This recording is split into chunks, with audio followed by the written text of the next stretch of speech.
Right here tonight, an all-new season of 2020. And this story couldn't have more twists and turns. A beloved doctor missing, then found dead. A man with no enemies, but a lot of secrets. An all-new 2020 starts right now. Dr. Garcia, Police Department, make yourself known, sir. We're here at the master bedroom. Dr. Garcia? Dr. Garcia, Officer Miller. You've got your gun pulled and you're ready for anything. He's here. He just says he's here. Dr. Garcia was deceased on the couch. You know, is this real? How could this have happened? He was the most gentle, kind, wonderful soul you could imagine. This doctor, this paragon of the community, was found dead in his house. He's been robbed. He's not just dead, he's been robbed. There were racks and racks that were empty. There was no gold. There was no silver found. I have so many questions about the case and have hardly any answers. And you don't know if it's natural causes, if it's self-inflicted, or if someone has murdered him. My life became a true crime show. Who is this guy and where is all this money going to? So what is that relationship? And I said, you can't let that guy go. There's something wrong here.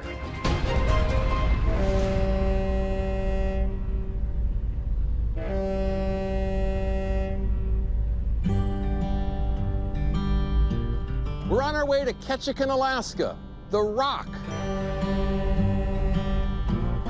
To get here, you have to either take a plane or take a boat. And if you take a plane, you still have to take a boat, because the airport is located on one island and Ketchikan proper is located here. It's beautiful enough that it's a place worth coming to. It's remote enough that it's a place worth escaping the place you came from. And it's also the site of an enduring and deep mystery involving one of this town's most respected and well-regarded citizens. And it all began with one out-of-the-blue phone call. City Dispatch, can I help you? Hi, I'm trying to do a wellness check on a friend of mine that's in Ketchikan.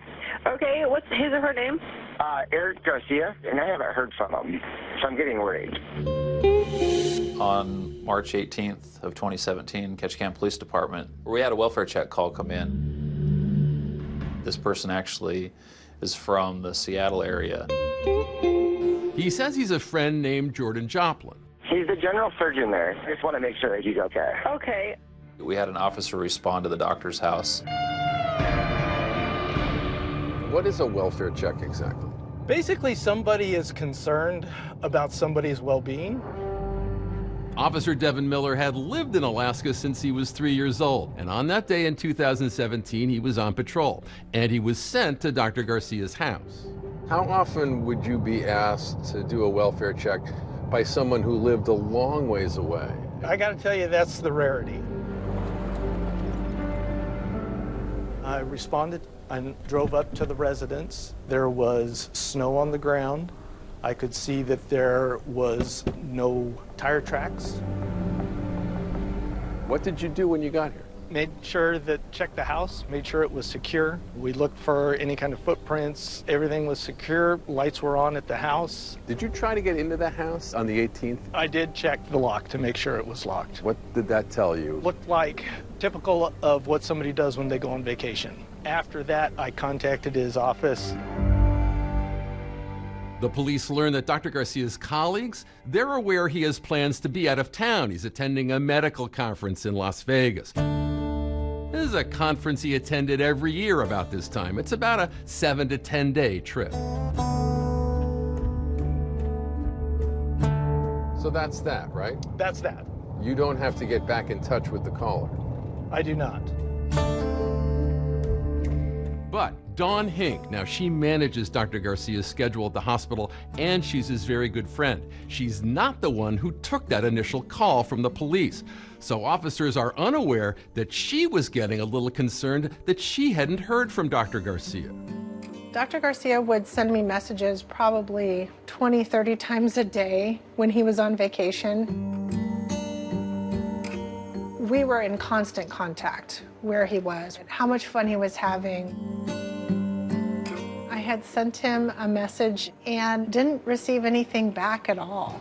So it definitely struck me as odd. Any questions or worries about Dr. Garcia would be kind of big news here. Ketchikan is a small town, and he's only one of 2 general surgeons for the whole area. We don't have a lot of doctors here. It's such a small community. He was often the only one here. You'd have to take care of an awful lot of things that he might not take care of if he was working in a large metropolitan community. What kind of surgeries was he doing for the most part? Any kind of trauma, Logging accidents. gallbladders, logging accidents, helicopter crashes. We have tons of different unique situations up here that are unparalleled to anywhere else. Dr. Garcia had become a beloved presence since moving here to Ketchikan, a town he first discovered the same way so many other people do, on an Alaskan cruise. So Alaska is an enormous state. There's also a panhandle that comes quite far down. Ketchikan is the southernmost city in that panhandle. So Ketchikan's the first stop for most cruise ships coming north into Alaska, and it's the last stop for cruise ships heading down to the lower 48. Population of Ketchikan's about 8,000 or so, but that comes with an asterisk, because between the months of April and October, Ketchikan is a cruise ship mecca. As many as 15,000 passengers disembark from these massive boats every single day. What is it like when it's busy here? Wall-to-wall folks stumbling over each other. It's good for our economy. They want to see whales, they want to see eagles, they want to see bears, all of which we have. And of course, people come here a lot to catch the fish. We're known for being what we call the salmon capital of the world. Locals and cruise ship tourists, Dr. Garcia treated them all with the help of Don Hink, who later in mid-March 2017 received a troubling call about Dr. Garcia's whereabouts. I got a phone call from Dr. Garcia's mother, and she had asked me to please go to the house and see if I could find out, if he was there, because he wasn't responding to anything she was doing. And so I did that. Everything at the house seemed to look pretty normal. The vehicle was not there. We drove past the airport lot, and Eric's truck was there, just as if he was going to be going on a vacation. And so everything seemed okay. With signs pointing to Dr. Garcia being out of town, the police say they've followed their standard operating procedures. In order for us to enter a house or to forcibly go inside of the house, we're going to need some kind of an exigent circumstance. In the case of Dr. Garcia, we didn't have those circumstances. Then, 6 days after that phone call for a wellness check, Jordan Joplin, the friend from Washington State, calls again. Basically trying to find out if they got a hold of Eric or if he, because I know that Saturday he was supposed to come here to Washington, which is where I'm at. Joplin says that Dr. Garcia did not follow through on those plans, and he's still concerned that something is not right.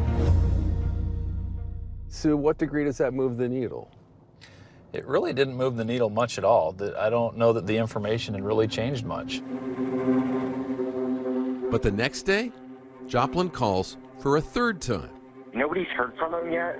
He gave me a house key, and I'm going up there on Monday because I haven't heard anything, and I am very worried.